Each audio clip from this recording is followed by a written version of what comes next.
Di halaman klinik paviliun pengobatan harum, Ye Hang sedang memelototi Ye Yuan. Bocah nakal, katakan dengan jujur, bagaimana kamu mengetahuinya? Ye Yuan hanya menatap ayahnya lalu menjawab, asal tebak. Aku hampir tertipu olehmu kemarin. Sepertinya kamu benar-benar telah berubah. Apa itu ular piton 7 awan warna? Aku belum pernah mendengar sebelumnya. Jika tadi aku yang memeriksanya sendiri, aku pastikan hasil diagnosisnya akan sama dengan Qian. Jika bukan karena kejeniusan anak laki-lakinya, nama baik dari paviliun pengobatan harum akan tercemar. Pria kekar itu sudah meminum obat yang diberikan, kondisinya semakin membaik. Dia sangat berterima kasih kepada paviliun pengobatan harum dan Ye Yuan. Beruntung ada Ye Yuan, bisa saja hari ini dia mendapat malapetaka, akan tetapi sebaliknya, karena bantuan Ye Yuan lah, dia mendapatkan keberkahan. Ini semua berkat orang aneh, Ye Yuan. Setelah peristiwa tadi nama paviliun pengobatan harum akan lebih terkenal di antara pemburu binatang iblis. Kejadian hari ini berdampak sangat besar. Apa? Bahkan ayah tidak tahu tentang ini. Aku pikir dengan pencapaian ayah dalam ilmu pengobatan Dao akan gampang mengobati racun semacam ini. Ye Yuan pura-pura terkejut. Gampang. Hehehe. Sejujurnya, aku hanya punya nama karena tinggal di negeri Qin yang kecil ini. Di luar, ayahmu ini bukan apa-apa. Gelar tabib agung tidak ada artinya di dunia pengobatan yang luas. Jika negeri Qin diibaratkan dengan sebuah sumur, ayah hanyalah seekor katak yang tinggal dalam sumur itu. Hanya saja, aku adalah katak yang sedikit lebih besar. Ada terlalu banyak hal yang aku tidak mengerti. Petik 2. Ye Hang merendahkan diri. Dia terlihat lebih sedikit pendiam, membuat Ye Yuan merasa tidak nyaman. Seingat Ye Yuan, ayahnya, Ye Hang, adalah seorang pria dengan semangat yang gigih, seolah-olah tidak ada yang bisa menjatuhkannya. Dia belum pernah melihat ayahnya mengungkapkan ekspresi seperti itu sebelumnya. Ye Yuan bisa merasakan bahwa ayahnya tidak seperti biasanya, ayahnya berubah karena mungkin putranya sudah dewasa dan lebih bijaksana sekarang. Jadi beban berat yang selama ini ada di pundaknya menjadi terasa ringan. Ye Hang merasa tenang sekarang melihat perubahan dalam diri Ye Yuan. Ye Yuan merasa tersentuh hatinya. Ayahnya kemungkinan sudah banyak terluka karena ulahnya di masa lalu. Hanya saja dia tidak pernah memperlihatkan di depan putranya. Perasaan ini membuat King Yunzi teringat tentang ayahnya di kehidupan sebelumnya, Zheng Yangzi. Dia tersentuh dengan hubungan perasaan antara Ye Hang dan Ye Yuan. Dia tidak merendahkan Ye Hang lagi, ayah, aku tahu apa yang ingin ayah tanyakan.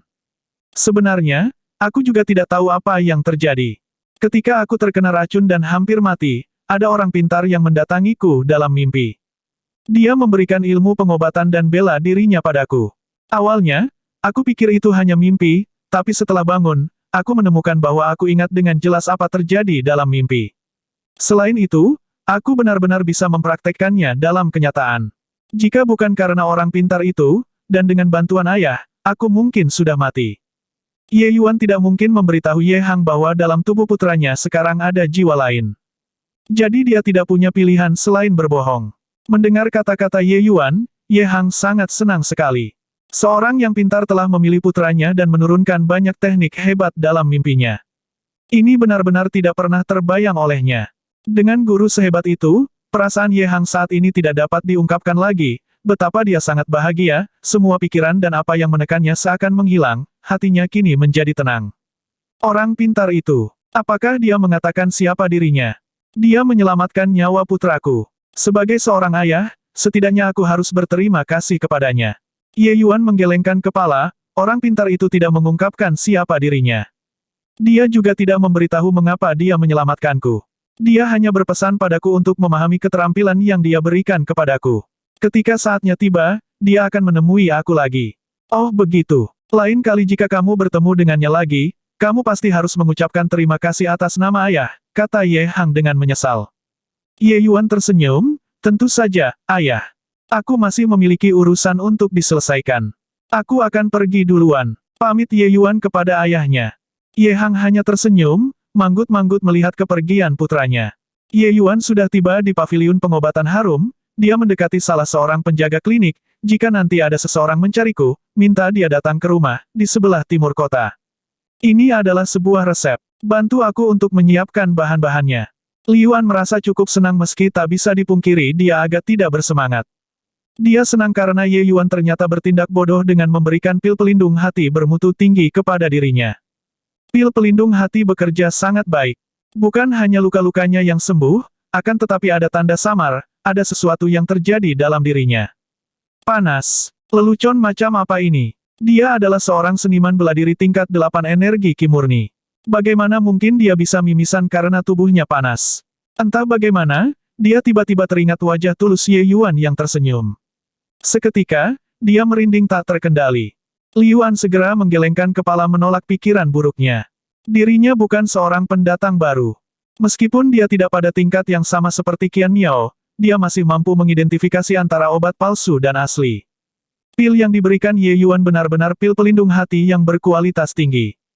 Pasti terlalu panas. Yuan menghibur dirinya dengan berulang kali mengatakan bahwa kondisi badannya disebabkan oleh panas. Namun, dengan cepat dia tahu kalau dia terlalu bodoh dengan membuat analisa seperti itu. Tidak lama setelah itu, darah kemudian mengalir dari kedua matanya, diikuti oleh telinganya, dan akhirnya, dia langsung terbatuk dengan mulut penuh darah. Organ internalnya terasa seperti terbakar api. Dia yakin bahwa dirinya memang terkena racun. Yuan sudah sering berada dalam kondisi hidup dan mati. Namun, semakin sering hal itu terjadi, dia malah semakin takut mati. Seluruh tubuhnya terasa membeku. Dia tidak pernah mengalami keputusasaan sebelumnya, bahkan ketika dia menghadapi makhluk iblis yang sangat kuat. Yuan hanya memiliki satu pikiran, yaitu bertahan hidup. Dia berlari dengan putus asa menuju paviliun pengobatan harum karena waktunya tidak banyak. Penjaga paviliun pengobatan harum terkejut melihat seseorang datang dengan darah yang keluar dari 7 lubang badannya. Orang itu tidak peduli dengan keadaan sekitaran, langsung meraih lengan baju si penjaga setelah masuk, meminta untuk bertemu Tuan Muda Ye. Si penjaga klinik terkejut, tidak langsung menjawab. Dia tiba-tiba mengingat apa yang Tuan Muda perintahkan sebelum pergi. Dia memberitahu Yuan tempat di mana dia bisa bertemu dengan Ye Yuan. Setelah orang itu pergi, penjaga klinik terlihat bingung, orang ini benar-benar aneh. Sudah seperti itu, bukannya mencari tabib Qian, dia malah mencari Tuan Muda Ye Yuan. Untuk apa? Tuan Muda Ye sama sekali tidak pernah mencoba obat ini. Kecuali Tuan Muda tahu bagaimana mengobati penyakit.